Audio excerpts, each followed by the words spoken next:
What it do, man? It's your boy Battle Truth coming to you live and direct from the Battle Truth headquarters. Today we have a special guest up in the building, man. Natalie Falser, man. She's um what are you, sweetheart? What's your profession? I am a public relations agent. You a real public relations agent? Yes, I do help my clients. Sometimes they don't know the right way to communicate certain situations that happen, so I help them kind of get the truth out or whatever message they need to get up to the public. So hold on. So okay, so what exactly do you do? I'm a public relations agent. I help individuals who want to communicate their side of the story. I work with anyone of any background, of any situations that they've had. So, for example, if someone needs me to tell their side of the story about, the situation that happened with them and everything, I will be there to explain to you. For example, I feel like my client is being torn to pieces right now. Who And is I your feel like, who is your client? boom, That's your real client? yes, I So do you work with so them. wait. And I So, hold on, I don't mean to cut you off, sweetheart. So you saying that you hired? he did hire me to work for him and get his side of the story out because he shows as if the rap battle community is against him, which I do understand why. But at the same time, I feel like people aren't looking from a logical side and they aren't thinking as he was a 19-year-old kid. Hold on, You hold were on, hold on, 19. hold on, one Natalie. I don't mean to cut you off. So you get a check. You get a real check for this. Yes, I get paid to defend my clients, and if I don't want to work with them or anything, I can refuse. But this particular situation hits So if unfortunately I the wanted to hire you, I could actually hire you to do public relations for me to actually help me articulate. Oh, okay, so let me ask you the question. In your profession, are you the one that do the cleaning up or they do it or it could go either way? it could go either way. Okay. And I know you saw the text message I sent you about my client. And from my point of view, I did watch your interview where you talked about the text message thing. You don't Did even listen watch to me you. though, man. So you only watch for that reason. You wasn't watching me before No, that. no, I watched you because of this particular reason. If you would just let me speak, and I would appreciate it. Thank you. Look at her. I, See when you put them sisters in power, man. That's what they do. it's not putting. This is what I'm talking about. You are not giving someone a chance. You are just speaking. You're No, not because I want to listening. clear some things up for my people. I don't want you just see. Here's the thing: if I'm doing an interview with you, sweetheart, even though you know what you do, you just can't just ramble and say what you're doing. I have to let the people know exactly who you are, what you do, so that they won't miss it. So that's why I'm like, before you get to going off into it, let a person know you. This is a real person who have a real profession. You actually really get paid for this, and you actually was hired for it. You get what I'm saying? Yes, I understand So what I'm you're gonna saying. let you talk and do all your thing. I'm just trying to clear it up so that the people can understand you are. This is very real. This ain't some person just calling. This is real. So go ahead then. Go ahead, sister. Knock it out for us. Go ahead. Okay, so I realized, what happened with my client, and you guys are calling him a snitch or teller, whichever. And I did tell him, what to say, but I do realize that wasn't kind of the right way for him to come out. Um, as a 19-year-old kid, we all make mistakes. Yes, he hung out with the wrong crowd. Yes, he tried to perpetuate what he's not. And at 19, you don't know what you're doing at that time. You're just doing whatever you feel is right. And maybe he did have an adult there to tell him. Those men that he went and committed the crime with or so of, they are older than him. They're way older than him. They should know better. They're adults. He's 19, they're older. So So you're you not an have to adult if you're understand. 19? You might be an adult in a legal point, but in mind, you're probably not. How won't you be an adult in mind when you come from the streets when you forced to grow up fast? I don't get that. Okay, in the streets, you want to be an adult. You know how many people every single day who come from the streets, like you say, and they want to portray some kind of personality like they're hard or they want to go hard for their friend. You know that. You should get that. This kid is 19. He goes off and does something he regrets. But I And also know when you raised in the streets, you tend to be more advanced than people who don't come from the street because you forced to take on responsibilities before the age you should be taking them on because of your situations and surroundings. So being 19 don't make him immature to life when he grown and come from the streets that you supposed to be. So you're saying that he made a mistake at 19 years old. You think 19-year-olds don't make mistakes? You didn't think 19-year-olds who are on the streets don't make mistakes that they regret? There are plenty of 19-year-olds on the street right now that are making mistakes, but what are we doing? We're letting them, right? I don't learn from them. I don't view mistakes like you may view mistakes. Mistakes to me is spilling the milk, stepping on somebody's toe, accidentally bumping into somebody. But to literally map out a plan to go into somebody's house and rob them, that's not a mistake. That's a premeditated crime. That's the point I'm trying to get to. Okay. Yes, he committed a crime, and he admitted to committing the crime. He went in there and tried to rob somebody's house. Cool. Then this is the same point. He goes there, and he's 19 at the time. He had a lot of pressure on him while he's doing his interview. What 19-year-old? Yeah, he comes from the street. I get it. But at the end of the day, he might have just been putting up a front or something. You never know. Natalie, so, you know that's not what really happened, right? My client explained to me his side of the story, and I'm representing him. Well, even if your client told his side of the story, you know that's not what really happened. So you under the impression he just came out and did an interview? You under that impression? No, this is what I was told from my client, and I have no other right to discuss whatever. So I'm asking you basically, do you actually know what really happened? How we even got to this point, or why he called himself defending himself? Do you know what happened?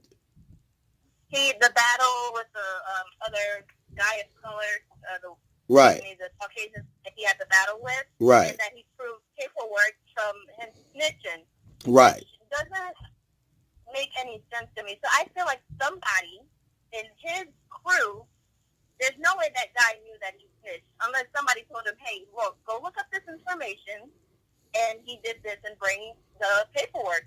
So you believe he was infiltrated? You believe Adi Boone was infiltrated?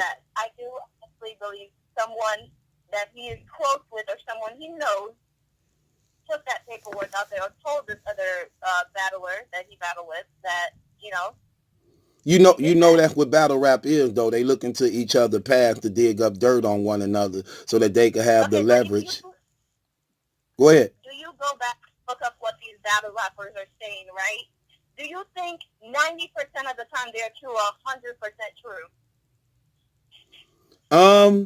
It depends. It depends, because it's a thing in battle rap where they got these slogans called grown man bars. Then they play this game called Swear to God. Then they got another game called, then they got this other thing where they call, they be like these real facts. So when people say that 9 times out of 10, usually they personals, it be the truth. Usually it be, if you know about battle rap, it be the truth. So 9 times out of 10, it be the truth. Well, I'm not as, highly educated on that area, so I appreciate you explaining that to me. Right. But at the same time, I still feel as if somebody from his crew or his group or people he hangs around gave someone that information. Yes, you can go look it up online, but at the same time, how would you know that this person snitched unless you close? It just doesn't add to me. So someone that he's close would ratted him out. And secondly, this is a touchy subject for me because I was 19 at some point and I made a mistake. So for a 19-year-old at that time, he doesn't have any help. He's in a room with two or more detectives or so, talking to them, and they're trying to get something out of him. They're telling him, hey, you're going to be facing 15 plus years in jail, and if you don't tell us what happened, you're going to spend your life in jail or more, and you're not going to see your family. If you were in that situation, yes, growing up in the streets, you got to respect the streets. The streets doesn't do anything for you. What has the streets done for you? Yes, you don't have anybody at home and you go to the street for help. Yes, I get that. But at the same time, the government owns the street. The food that you claim, they own those. So why claim something you have no name to? Why? And I get that my client made a mistake. Yeah, you don't want to call it a mistake, but I feel like it's a mistake because he's 19 and he didn't have grown men around him to tell him that, hey, you're making a mistake. Hey, don't do this. Hey, there are other ways. You cannot tell me and sit there in my face and say, hey, I don't have any other choice. There are so many choices our young men to defer to and go to. You have so many adults out there who would just gladly take you and show you the right way. Maybe he didn't make the right decision at that time, but right now he's trying to move on and he's trying to make a better life for himself. But the fact that our community and the battle rap community are putting so much pressure on him is not good for him. Yes, you guys want to call him a snitch, I get it. But you know how many rappers sit out there and talk so much crap and saying they pop this, do drugs? Yes, they do drugs, that. But they want to play with guns and be in the gangs, yeah. But they're not really about that life. You like, do you get what I mean? I know you know that's the truth because not everybody 100% is about that life unless you really are. Which I mean, the way you talk to me seems like you're highly educated and you know what you're talking about. So you should understand at that time, this young man did not have any help, did not have someone to run to. So if he's locked in the room, it's like you're cornered and you don't know what else to do. You don't have any help. And you have a public defender who works for the government and you know they're not for black men. And they're going to lock him up regardless of what they tell him. So yes, he said, hey, my partner and this person was involved in it. He got lesser time. But they're adults. You have to take into consideration they were older than him. So, of course, they might get more time than him. It's not just of the fact that he told or anything like that. Or he said, hey, I didn't do it. He said, I did not commit this. Or, hey, I was there, but I don't know. So he's basically not wanting to tell, so you have pressure on you. So if you have that pressure at 19, you don't know what to do. You would fold, right? Is that the correct term? You would tell or anything like that? It's just like, you know, my client does not need anyone coming at him for any just disturbing reasons for somewhat. Like, he just wants to move on with his life, get his truth out there, get his side of the story, and just let y'all know he is trying to do his best. He knows what he did with at 19 was wrong. He's just trying to correct it. So if you guys can think what you want to think, you're obligated to your own opinion. But my client just wanted to, you know, get his side of the story out there. But see, this what hurt him. This what hurt y'all whole argument, Natalie. When you saying that he know what he did, he's still confessing he didn't do nothing, even though the paperwork clearly says his name and says exactly what he did, what he told, and what he implemented on. So even though you admitting that he know what he did was wrong, he's still in denial of what he actually did, even though it was proven that he did it. And another thing, he didn't he was exposed. When a person is exposed, then they get on defense. Also, I don't agree with when you 19 years old, you didn't know what you was doing and you young. No, you actually grown, and that's why he was sent to prison, because he was an adult. Not only that, when you in the streets, before you even get to that level, you already groomed in the streets. When you come from the streets, you already groomed at young ages of even being around people who snitched before you, brothers who got knocked off and locked up before you. So you already aware of what the street like brings, whether it's death or whether it's jail. It's only when you in them situations, now everything you've been groomed up to know about is now right there, the reality of everything you were told before leading up to that point. So when you saying things like they was grown, we all look. I was in that situation he was in at the age of 17. I already was aware of what a snitch was and what snitching is and something that we don't supposed to do. I also was aware of everything I was doing in the streets and what would be the consequences behind them. I mean, we know about all this stuff before we even get popped off or something even happening. So we definitely, that's why I call it the streets. It's taught ahead of time, and we are forced to learn things before our time because of the environment that we around. So for him, so to play the ignorant role of you don't know the streets or you ain't been groomed or taught or you was misguided by adults and things like that, I don't really agree with that So, like that. so our young men, yeah, we get. Wait, isn't that what we're trying to get rid of? That street. You can be street smart and book smart at the same time. That street mentality and putting our young men in situations like this. It is not okay. It is not okay. I do not agree with that. Yes, you grow up in the hood. That does not mean you stay in the hood. Did you stay in the hood? You grew up, right? You learn from your mistakes that you made in the past. Now you're a successful adult. And you're looking at this. This young man made a mistake in the past. He might not agree with it. You're saying he was an adult and he understood what he did at 19.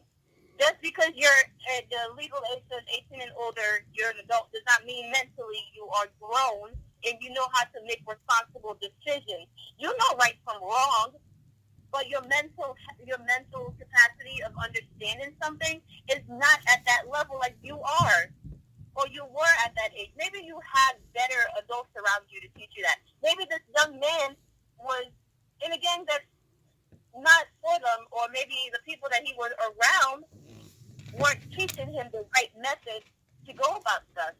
So, in other words, you can't fully blame him. The other people involved in this situation also have to take blame.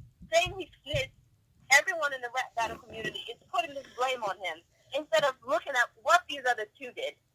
So why blame one person when there was more people involved? I don't believe nobody. See, this is what I'm trying to tell you, Natalie, that you may not be aware of because you only going off certain things. You don't really have a full deal.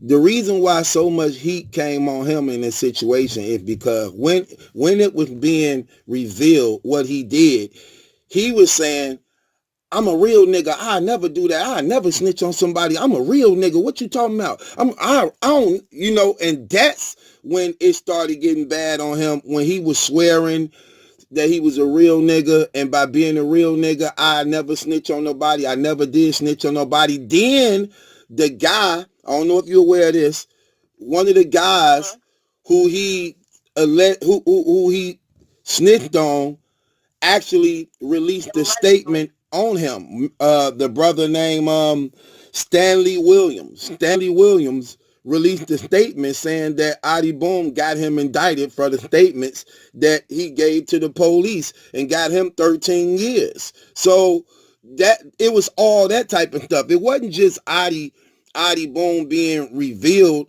as a snitch and doing the paperwork, and he was just doing a lot of corny stuff. Like he took a secret camera, went into his lawyer's office without his lawyer knowing. He was recording him, and it was just a lot of. It's like every time he came out and did something, it was just another knife to his heart. You know what I'm saying? Like so much pressure on him. Like, do you get if you are in a confrontational zone right there, and someone is throwing something at you, and let's say he was not in the right to disclose any information at that point. He did not want to. Like, I did not want to do that. So, of course, he's going to sit there and say, hey, I did not do it. But you have so many people. There's a huge crowd around him yelling, snitch, snitch, snitch. So how can he get his point across when you have so many people yelling at you? Would you be able to get your point across if you're doing an interview, right, like I'm doing right now, and you're sitting in a public stand-down, there's like 50 to 100 people there, and they're yelling at the same time? Are you going to be able to get your point across?